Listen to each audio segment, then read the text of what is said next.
What comes to mind when you think of the number one? For most people, the words that pop into your head are winners, champions, and just a general idea of success. In racing, the number one is a status symbol. However, the number, while associated with success, doesn't necessarily convert to it. So how exactly has a number one performed over the years? Well, let's find out. In this video, I go over the rather tumultuous history of the number one in modern IndyCar.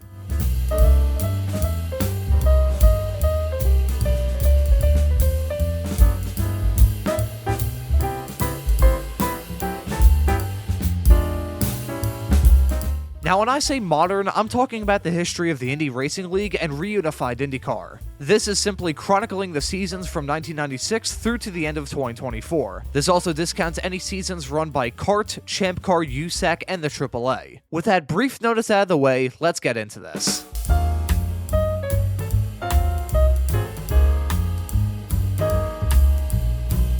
Our story begins at the start of the Indy Racing League during the bizarre 1996 season. There are only 3 races that season, with nobody running the number one. I guess some of the teams and the drivers thought it was just a bit too bold to pick that number in the debut year of a series. This fact is made even more surprising when you realize just how many drivers raced during the 1996 season. In just 3 events, 36 drivers made a start, but none of them chose a number one. Thankfully for our story though, the number soon came back with a vengeance.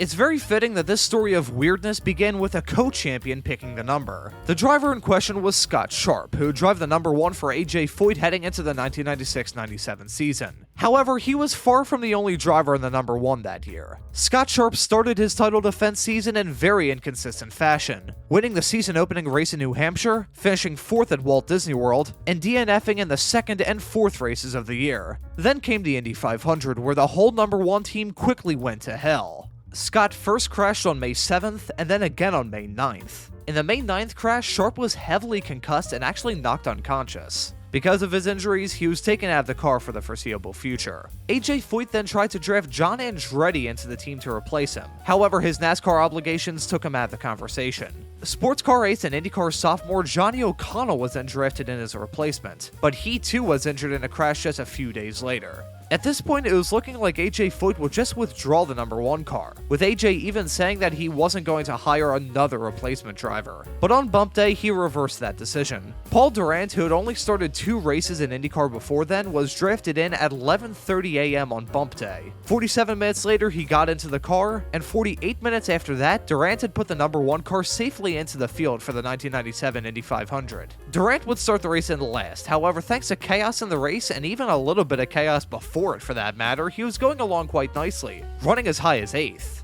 Shortly after the halfway mark, however, things went horribly wrong for the number one car yet again. While trying to lap the number 50 car of Billy Rowe heading into turn number 3, Rowe cut across Durant's nose, sending the both of them into the outside wall. For the 3rd time in the month of May, the driver of the number one car was injured, with Durant suffering a concussion and a broken pelvis. It would end a very dramatic month of May for the team, but the story was far from over. Billy Boat, who drove the number 11 AJ Foyt car at Indy, was moved to the number 1 for the next race in Texas, with Sharp set to return the race after that at Pikes Peak. While considering this car's track record this year, things obviously weren't going to go to plan. Firstly was the first ever running of an IndyCar race at Texas, and the total fustercluck that race was. Billy Boat started the race in 21st, but thanks to the aforementioned chaos, Boat plucked his way through the field and took the checkered flag as a winner. However, Arie Luyendyk made it quite clear that he felt that something was very wrong with the results. In response, AJ Foyt made it quite clear that he didn't give a rat's ass and promptly slapped Luyendyk in victory lane. As it turns out, the scoring was all kinds of messed up and Arie was a true winner, with Billy Boat finishing in 2nd. And a nice little fun fact about the fallout from this race, that was the reason why the Indy Racing League decided to end their live timing and scoring partnership with USAC. After the schmozzle down there in the Lone Star State, Scott Sharp returned for the next race in Pikes Peak, but yet again Sharp would have a hard crash, suffering an even worse concussion than before that took him out of the seat for the rest of the 1997 season. Billy Boat was brought back in, and he completed the year without incident. He also impressed rather well in his time in the car, with 2 podiums that got him a full-time seat in the number 11 car for AJ Foyt the next year, a year which fittingly saw Boat get injured too. In the number 1 car's first IndyCar season, they scored a win and 2 podiums, podiums, but they had to go through hell all year long. They had so much bad luck during the season that you genuinely have to wonder whether the number 1 car was just cursed for the 1996-97 season.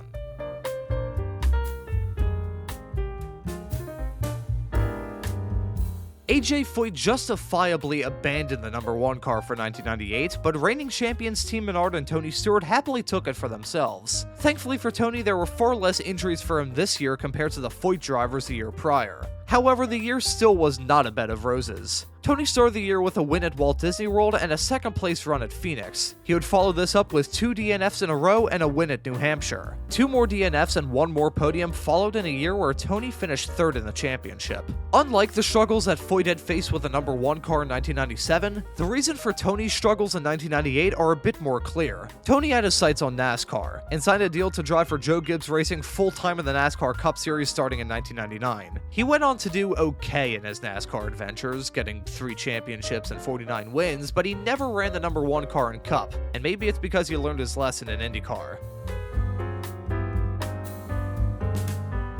The scars from the 1997 season had clearly not healed in time for 1999, as AJ Foyt Racing's Kenny Brack chose not to use the number 1 in his title defense campaign. No drivers ran the number 1 car during the 1999 IndyCar season.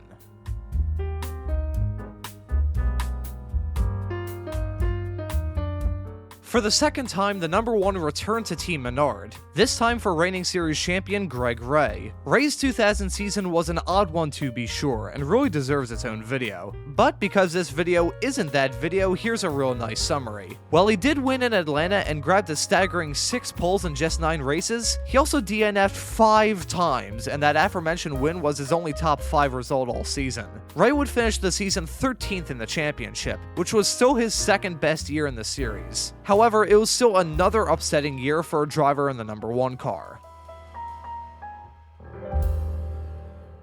After the 2000 season, we enter an era of drought with the number 1. 2000 champion Buddy Lazier opted against using the number for 2001, sticking with his tried and true number 91, as did Sam Hornish after winning his championships in 2001 and 2002, with him sticking with the iconic Panther Racing 4. 3 years and 0 drivers running the number 1. However, the number would make its return in 2004, and the bad luck came back too. After winning his first championship in very close fashion, Scott Dixon would opt to use a number 1 for 2004, and it would be the season that explains why he hasn't run the number since. 2004 was one of only 2 years in his entire career where Dixon went winless, the only other being 2002. Dixon's best finish of the year came in the second race of the season in Phoenix, where he fittingly finished second. This would also prove to be his only podium from the entirety of the 2004 season. It was the first half of Dixon's dark days, as both 2004 and 2005 could easily be described as the worst in his illustrious IndyCar career. As of the end of 2024, this season is still Dixon's last winless year. It would appear that even after a break, the number 1 curse was still alive and well.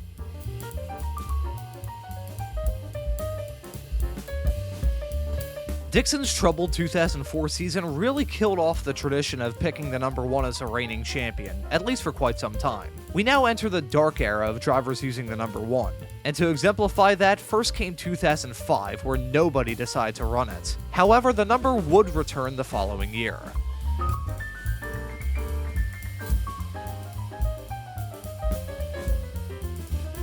By the time of 2006, a lot of things had changed for Michael Andretti. He had retired from full-time racing in 2002 and entered the IRL as a team owner. However, he would still occasionally run the Indy 500, and 2006 was one of those years. This change of eras for the number 1 seemed to be a genuine switch in fortune. Michael went through the month of May clean, qualifying for the race in 13th and lining up on the inside of the 5th row. Michael was having a rather quiet race until the final 40 laps, where thanks to strategy, he was setting himself up to run up towards the front. After a late race crash and some pit stop chicanery, the order with 4 laps to go saw Michael Andretti in the lead in front of his 19-year-old son Marco in second. Michael, who had last pitted on lap 160, was set to drop back on the restart, and that's exactly what happened as he was soon passed by his son and Sam Hornish Jr. The two of those drivers would go on to produce one of the best finishes in Indy history. But lost in all the drama was Michael finishing in 3rd, a nice change of fortune for the number 1 car. But to get the number back, we would have to wait quite a long time.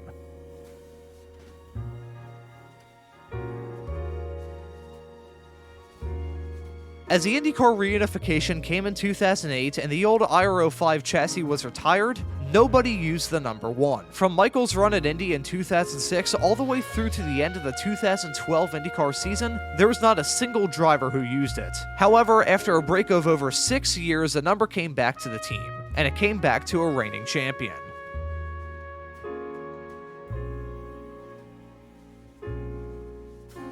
Ryan Hunter-Reay, after winning the IndyCar title in 2012, opted to use a number 1 for his title defense in 2013. This time he included his usual number 28 inside the number 1.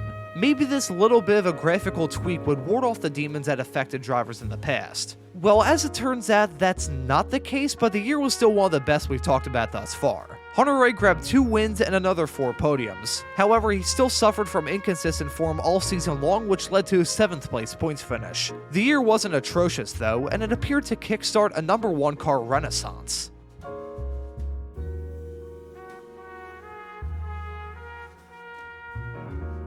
Scott Dixon was your 2013 champion, and as a result of that and what had happened 10 years prior, he decided not to run the number 1 car in 2014, along with the entirety of the IndyCar grid. However, the champion from the 2014 season would decide to take the number 1 for himself the following year.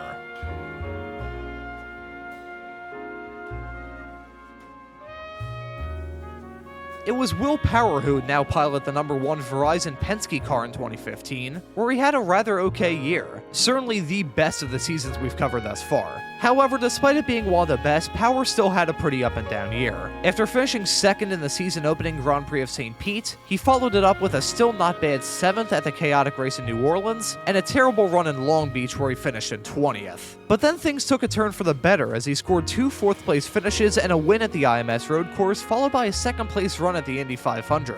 However, Power's season went back to hell in the second half. In the final 9 races of the 2015 IndyCar season, Power would only have 2 more top 5s and 3 DNFs on top of it. He still finished 3rd in the championship though, further proof that miracles can happen. Now granted, he did only get 3rd place because of the double points on offer at the season finale, along with Graham Rahal getting struck by a falling anvil, but he still finished 3rd in the best season we've discussed thus far.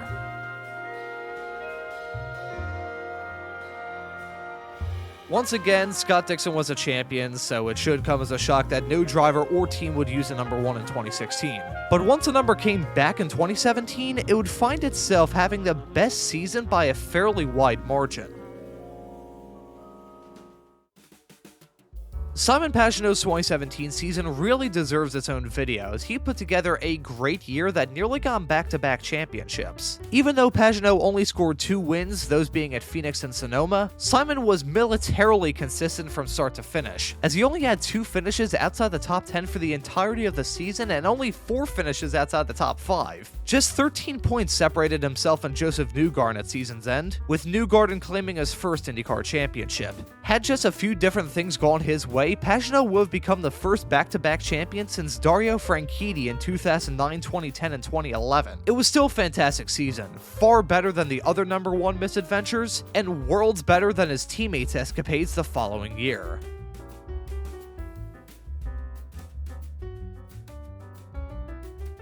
To celebrate his first championship, Newgarden will inherit the number 1 for 2018, a year which is probably his 2nd worst at Team Penske thus far. His 3 wins at Phoenix, Barber, and Road America were his only podium finishes that year, and even though he was more consistent than he was in 2017, it still was not a good year. He finished 5th in the points come time for the end of the season, and while that result was matched in 2023, 23 at least saw him win the Indy 500. The only season that's been worse for him thus far was 2024, which is a whole nother kettle of fish. 2018 was still a rocky season for sure, but despite that rough year, Newgarden would not learn his lesson. Yet again, no driver would choose the number 1 for the 2019 IndyCar season, rounding off the decade.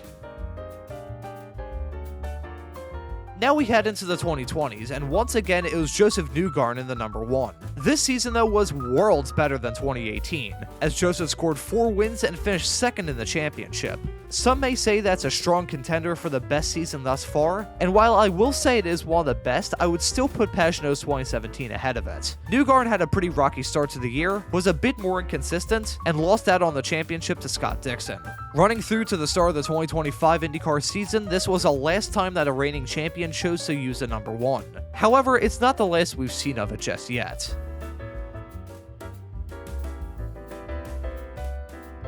After a shocking 24 years, the number 1 would appear on an AJ Foyt car once again. This time it was for a one-off entry for J.R. Hildebrand at the Indy 500, with the number 1 chosen to commemorate Foyt's first Indy win 60 years prior. Thankfully for J.R., his attempt at the race was far less injury-laden than the last time Foyt ran the number. Hildebrand would have a rather quiet month, starting the race in 22nd and finishing it in 15th. Yet again, the number 1 would be an Indy 500 only entry in 2022, this time for Tony Kanaan at Chip Ganassi Racing. He would have driven the number 48, however, after Jimmy Johnson decided to run the whole IndyCar season, things would change. Kanaan, along with Ganassi as a whole, were rocket ships at Indianapolis in 2022, with Tony qualifying for the race in 6th. The race went even better, with Tony near the front of the field on the last restart, taking the checkered flag in 3rd. It was Tony Kanaan's best IndyCar finish since Gateway in 2019, and his last IndyCar podium. As of now, Tony's one-off in 2022 is the end of the road. No driver used the number during the 2023 and 2024 IndyCar seasons, and as of this video's creation in early spring of 2025, no driver is set to use a number 1 for this upcoming season. It's the first multi-year break since a dark spell from 2007 to 2012, and if this break is of a similar length, the next time we'll see a number 1 in IndyCar will be in 2029. I doubt it'll be that long, however. It's just a matter of time before another driver forges a path with that number.